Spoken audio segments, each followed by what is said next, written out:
ನಮಸ್ಕಾರ ಎಲ್ಲ ಆತ್ಮಬಂಧುಗಳಿಗೆ. ಒಂದೇ ಜನ್ಮದಲ್ಲಿ ಬುದ್ಧತ್ವವನ್ನು ಹೊಂದಿದ ಟಿಬೆಟ್ ಮಹಾಯೋಗಿ ಮಿಲಾರೆಪಾ ಧ್ಯಾನ ಸಾಧನೆ ಸತ್ಯ ಬೋಧನೆ ಅನ್ನೋ ಪುಸ್ತಕವನ್ನು ನಾವು ಇವತ್ತಿಂದ ಸ್ವಾಧ್ಯಾಯವನ್ನು ಶುರು ಮಾಡ್ತಾ ಇದ್ದೀವಿ ಮಾಸ್ಟರ್ಸ್. ಮಿಲಾರೆಪಾ ಅಂತ ಪುಸ್ತಕದ ಸ್ವಾಧ್ಯಾಯ. ಅದನ್ನು ಕನ್ನಡಕ್ಕೆ ಅನುವಾದ ಮಾಡಿರೋದು ನಾಗಾಂಬಿಕಾ ಬಲ್ಸಾ ಎಂಬ ಸೀನಿಯರ್ ಪಿರಮಿಡ್ ಮಾಸ್ಟರ್. ಮತ್ತು ಇದನ್ನು ತೆಲುಗು ಮೂಲ ಲೇಖಕರು ಯಾರು ಅಂತಂದರೆ ಪಿ ಮಣಿಕುಮಾರ್ ಎಂಬ ಮಾಸ್ಟರು. ಬಹಳ ಅದ್ಭುತವಾದ ಪುಸ್ತಕ ಮಾಸ್ಟರ್ಸ್. ಇದರ ಸ್ವಾಧ್ಯಾಯವನ್ನು ನಾವು ಶುರು ಮಾಡೋಣ. ಆಲ್ರೆಡಿ ನಾನು ಮುಂಚಿನ ಸಂಚಿಕೆಗಳಲ್ಲಿ ಅಂದರೆ ದಿನಕ್ಕೊಂದು ಆತ್ಮಜ್ಞಾನದಲ್ಲಿ ನಾನು ಕೆಲವು ಪುಟಗಳನ್ನು ನಾನು ಓದಿ ತಿಳಿಸಿದ್ದೆ. ಈಗ ಮೊದಲಿಂದ ಮತ್ತೆ ಇದರ ಸ್ವಾಧ್ಯಾಯವನ್ನು ನಾನು ಶುರು ಮಾಡ್ತಾ ಇದ್ದೀನಿ. ಅದು ರೆಕಾರ್ಡ್ ಆಗಿರಲಿಲ್ಲ. ಈಗ ಮಿಲಾರೆಪಾ ಧ್ಯಾನ ಸಾಧನೆ ಸತ್ಯಬೋಧನೆ ಪುಸ್ತಕ ಈಗ ನಾನು ಈಗ ಓದಿ ಹೇಳ್ತಾ ಇದ್ದೀನಿ, ಅದು ರೆಕಾರ್ಡ್ ಆಗ್ತಾ ಬರುತ್ತೆ ಯೂಟ್ಯೂಬ್ ಚಾನಲಲ್ಲಿ. ಓಕೆ ಮಾಸ್ಟರ್ಸ್, ನಾವು ನೋಡೋಣ ಏನೇನು ಕೊಟ್ಟಿದ್ದಾರೆ ಅಂತಂದ್ಬಿಟ್ಟು. ಮೊದಲ ಪುಟದಲ್ಲಿ, ಎರಡನೇ ಪುಟದಲ್ಲಿ ಮಿಲಾರೆಪಾ ಧ್ಯಾನ ಸಾಧನೆ ಸತ್ಯಬೋಧನೆ, ಅದು ಮೂಲ ಲೇಖಕರು ಯಾರಾಗಿರ್ಬೋದು, ಅನುವಾದಕರು ಯಾರಾಗಿರ್ಬೋದು, ಮತ್ತು ಮೊದಲ ಮುದ್ರಣ ಆಗಿರ್ಬೋದು, ಇವೆಲ್ಲ ಕೂಡ ತಿಳಿಸ್ಕೊಟ್ಟಿದ್ದಾರೆ. ಮೊದಲ ಮುದ್ರಣ ಜನವರಿ 2024 1000 ಪ್ರತಿಗಳನ್ನು ಮಾಡಿಸಿದ್ದಾರೆ. ನೆಕ್ಸ್ಟ್ ಅರ್ಪಣೆ. ಓಂ ಶ್ರೀ ಗುರುಭ್ಯೋ ನಮಃ.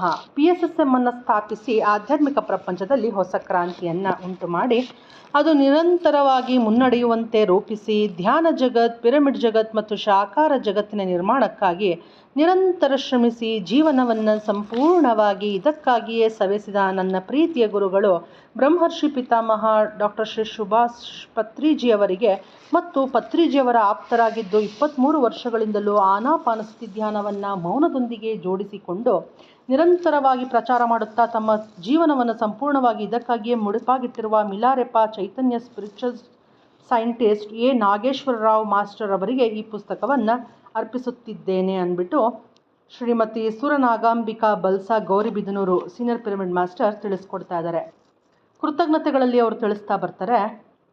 ಪರಮ ಗುರುಗಳಾದ ಮಿಲಾರೆಪಾರವರು ಒಬ್ಬ ಮಹಾನ್ ಯೋಗಿ ಪುಂಗವ. ಆಧ್ಯಾತ್ಮಿಕ ಪ್ರಪಂಚದಲ್ಲಿ ಸಾಧಕರಿಗೆ ಮಹಾನ್ ಪ್ರೇರಣಾ ಶಕ್ತಿ. ಹಲವಾರು ಸಂದರ್ಭಗಳಲ್ಲಿ ಪತ್ರಿಜಿಯವರು ಶ್ರೇಷ್ಠ ಗುರು ಶಿಷ್ಯರಿಗೆ ಉದಾಹರಣೆಯಾಗಿ ಮಾರ್ಪಾ ಮಿಲಾರೆಪಾರನ್ನು ಉದಾಹರಿಸುತ್ತಿದ್ದರು. ಏಕೆಂದರೆ ಮಾರ್ಪಾ ಎನ್ನುವ ಆ ಮಹಾನ್ ಗುರುಗಳು ಶಿಷ್ಯನನ್ನು ಪರೀಕ್ಷಿಸಿ ಶುದ್ಧ ಅಪರಿಂಜಿ ಚಿನ್ನವಾಗಿ ತಯಾರಿಸಿದ ಸ್ಥಿತಿ ಸಾಮರ್ಥ್ಯ ತುಂಬ ಅದ್ಭುತವಾದಂತಹುದು. ಹಾಗಾಗಿ ಗುರುತತ್ವಕ್ಕೆ ಉದಾಹರಣೆಯಾಗಿ ಮಾರ್ಪಾರವರನ್ನು ಹೆಸರಿಸ್ತಾ ಇದ್ರು ಪತ್ರಿಜಿಯವರು. ಅದಕ್ಕೆ ತಕ್ಕ ಹಾಗೆ ಆ ಗುರುಗಳು ನೀಡಿದ ಎಲ್ಲ ಪರೀಕ್ಷೆಗಳಲ್ಲಿ ಗೆದ್ದು ಪುಟವಿಕ್ಕಿದ ಚಿನ್ನದಂತೆ ತಯಾರಾಗಿ ಒಂದೇ ಜನ್ಮದಲ್ಲೇ ಬುದ್ಧತ್ವವನ್ನು ಹೊಂದಿ ದೇವಾನುದೇವತೆಗಳನ್ನು ಮೀರಿ ಬೆಳೆದು ಗುರುಗಳಿಗೆ ಗುರುವಾಗಿ ತಯಾರಾದವರು ಮಿಲಾರೆಪಾ. ಹಾಗಾಗಿ ಶಿಷ್ಯ ತತ್ವಕ್ಕೆ ಉದಾಹರಣೆಯಾಗಿ ಮಿಲಾರೆಪಾರವರನ್ನು ಉದಾಹರಿಸುತ್ತಿದ್ದರು. ಅಂತಹ ಮಹಾನ್ ಪ್ರೇರಣಾ ಚೈತನ್ಯ ಮಿಲಾರೆಪಾರವರ ಜೀವನ ಚರಿತ್ರೆ ಮತ್ತು ಅವರ ತತ್ವ ಬೋಧನೆಗಳ ಮಕರಂದವನ್ನು ಹೊಂದಿರುವ ಪುಸ್ತಕ ಇದಾಗಿದೆ ಮಾಸ್ಟರ್ಸ್. ಈ ಪುಸ್ತಕ ಮೂಲತಃ ತೆಲುಗು ಭಾಷೆಯಲ್ಲಿ ಪಿ ಮಣಿಕುಮಾರ್ ರವರು ಬರೆದಿರುವ ಒಕೆ ಜನ್ಮಲೋ ಬುದ್ಧತ್ವಾన్ని ಪೊಂದಿನ ಟಿಬೆಟ್ ಮಹಾಯೋಗಿ ಮಿಲಾರೆಪಾ ಧ್ಯಾನ ಸಾಧನಾ ಸತ್ಯಬೋಧನಾ ಎನ್ನುವ ಪುಸ್ತಕದ ಭಾವಾನುವಾದವಾಗಿದೆ. ತೆಲುಗಿನಲ್ಲಿ ಅತ್ಯದ್ಭುತವಾಗಿ ಈ ಪುಸ್ತಕವನ್ನು ಬರೆದಿರುವ ಪಿ ಮಣಿಕುಮಾರ್ ರವರಿಗೆ ನನ್ನ ಕೃತಜ್ಞತೆಗಳನ್ನು ಅರ್ಪಿಸ್ತಾ ಇದ್ದೀನಿ ಅಂತ ಶ್ರೀಮತಿ ನಾಗಾಂಬಿಕಾ ಬಲ್ಸಾ ಗೌರಿಬಿದನೂರು ಮಾಸ್ಟರ್ ತಿಳಿಸ್ತಾ ಇದ್ದಾರೆ. ತೆಲುಗು ಭಾಷೆಯಲ್ಲಿರುವ ಪುಸ್ತಕವನ್ನು ಕನ್ನಡಕ್ಕೆ ಭಾವಾನುವಾದ ಮಾಡಲು ನನ್ನ ಕೈಗಳಿಗೆ ನೀಡಿದ ಎ ನಾಗೇಶ್ವರರಾವ್ ಮಾಸ್ಟರ್ ಅವರಿಗೆ ಮತ್ತು PMC ಕನ್ನಡದಲ್ಲಿ ಸಕ್ರಿಯವಾಗಿ ತಮ್ಮನ್ನು ತಾವು ತೊಡಗಿಸಿಕೊಂಡಿರುವ ರಾಮು ಮಾಸ್ಟರ್ ಅವರಿಗೆ ನಾನು ಅನಂತಾನಂತ ಕೃತಜ್ಞತೆಗಳನ್ನು ಅರ್ಪಿಸುತ್ತಿದ್ದೇನೆ ಅಂತ ಶ್ರೀಮತಿ ನಾಗಾಂಬಿಕಾ ಬಲ್ಸಾ ಮಾಸ್ಟರ್ ತಿಳಿಸ್ಕೊಡ್ತಾ ಇದ್ದಾರೆ. 5ನೇ ಪುಟದಲ್ಲಿ ಬಂದರೆ ಆತ್ಮನಮನಗಳು. ನನ್ನ ಜೀವನದಲ್ಲಿ ಪತ್ರಿಜಿಯವರು ಪ್ರಭಾವ ಬೀರಿದಂತೆ ನನ್ನ ಮೇಲೆ ಎ ನಾಗೇಶ್ವರರಾವ್ರವರು ಕೂಡ ನನ್ನ ಮೇಲೆ ಪ್ರಭಾವವನ್ನು ಬೀರಿರುವರು. ಅವರ ಬಗ್ಗೆ ನನಗೆ ತಿಳಿದಿರುವ ವಿಷಯಗಳನ್ನು ನಿಮ್ಮೆಲ್ಲರೊಂದಿಗೆ ಹಂಚಿಕೊಳ್ಳುವುದಕ್ಕೆ ನನಗೆ ಹರ್ಷವಾಗುತ್ತಿದೆ. ಎ ನಾಗೇಶ್ವರರಾವ್ ಮಾಸ್ಟರ್ ಅವರು ಈ ಆಧ್ಯಾತ್ಮಿಕ ಮಾರ್ಗಕ್ಕೆ ಬರುವ ಮೊದಲು ಸಹಾಯಕ ಸಂಶೋಧಕರಾಗಿ ಕೆಲಸ ಮಾಡಿದ್ದರು. ಹಲವಾರು ಆರೋಗ್ಯ ಸಮಸ್ಯೆಗಳಿಂದ ನರಳುತ್ತಿದ್ದಾಗ ನಂಬಿಕೆ ಇಲ್ಲದಿದ್ದರೂ ಪತ್ರಿಜಿಯವರ ಧ್ಯಾನ ಮಾರ್ಗದಲ್ಲಿ ಹೆಜ್ಜೆಯನ್ನು ಇಟ್ಟರು. ಒಮ್ಮೆ ಧ್ಯಾನದಲ್ಲಿ ಕುಳಿತಿದ್ದಾಗ ವೈಜ್ಞಾನಿಕ ವಿಶ್ಲೇಷಣೆಗೆ ನಿಲುಕದ ಒಂದು ಅತೀಂದ್ರಿಯ ಅನುಭವವಾಯಿತು. ಅವರು ಶರೀರದಿಂದ ಹೊರಬಂದು ಅವರ ಶರೀರವನ್ನು ಅವರೇ ನೋಡಿದಾಗ ಧ್ಯಾನದ ಅದ್ಭುತ ಅವರಿಗೆ ಅವಗಾಹನೆಗೆ ಬಂದಿತು. ನಂತರ ಅವರು ತಾವು ಈ ಜನ್ಮವನ್ನು ತೆಗೆದುಕೊಳ್ಳುವುದರ ಹಿಂದಿನ ಉದ್ದೇಶ ಏನೆಂಬುದನ್ನು ಕಂಡುಕೊಂಡರು. ಆ ಮಾರ್ಗದಲ್ಲಿ ಮುಂದುವರಿಯಲು ತೀರ್ಮಾನಿಸಿದರು. ತಾವು ಮಾಡುತ್ತಿದ್ದ ಕೆಲಸಕ್ಕೆ ರಾಜೀನಾಮೆ ನೀಡಿ ಆಧ್ಯಾತ್ಮಿಕ ವಿಜ್ಞಾನಿಯಾಗಿ ಬದಲಾಗಿ ಸೇವೆಗೆ ನಿಂತರು. ಜಂಗಮ ವೀರಶೈವ ಕುಟುಂಬದಲ್ಲಿ ಹುಟ್ಟಿದ್ದರೂ ಅಲ್ಲಿ ಆಚರಿಸುತ್ತಿದ್ದ ಅನೇಕ ಶಿಷ್ಟಾಚಾರ ಮತ್ತು ಸಂಪ್ರದಾಯಗಳನ್ನು, ಪೂಜೆ ಪುನಸ್ಕಾರಗಳನ್ನು ತ್ಯಜಿಸಿ ಪತ್ರಿಜಿಯವರು ಹೇಳಿರುವ ಬಾಯಿಯಲ್ಲಿನ ಮೌನ, ಮನಸ್ಸಿನಲ್ಲಿ ಶೂನ್ಯ, ಅದರ ಹೆಸರೇ ಧ್ಯಾನ ಎಂಬ ತತ್ವವನ್ನು ಅನುಸರಿಸುತ್ತಾ ಬಂದಿದ್ದಾರೆ.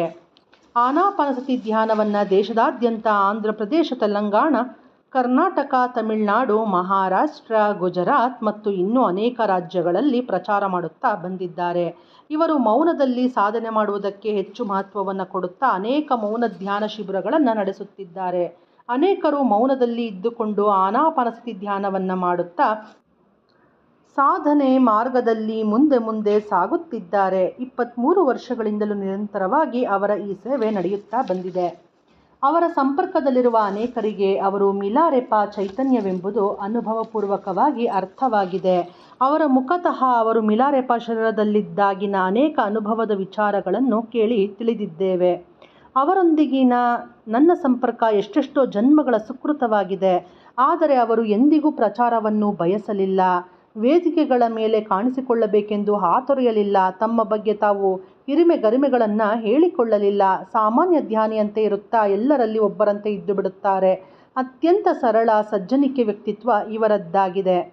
ಅವರ ನಡೆ, ನುಡಿ, ರೀತಿ, ನೀತಿ ಎಲ್ಲವೂ ನನ್ನ ಮೇಲೆ ತುಂಬ ಪ್ರಭಾವ ಬೀರಿದೆ.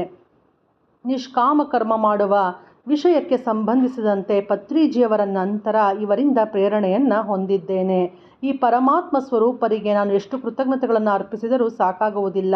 ನಾನು ಅವರಿಗೆ ಈ ಹೊತ್ತಿಗೆಯ ಮುಖಾಂತರ ನನ್ನ ಆತ್ಮ ನಮನಗಳನ್ನು ಅರ್ಪಿಸುತ್ತಿದ್ದೇನೆ ಅಂತ Shrimati Suranagambika Balsa, Gauribidanur, senior pyramid master ತಿಳಿಸ್ಕೊಡ್ತಾರೆ. ಇಲ್ಲಿಯವರೆಗೆ ಪುಟ 6 ಮುಗಿಯುತ್ತೆ.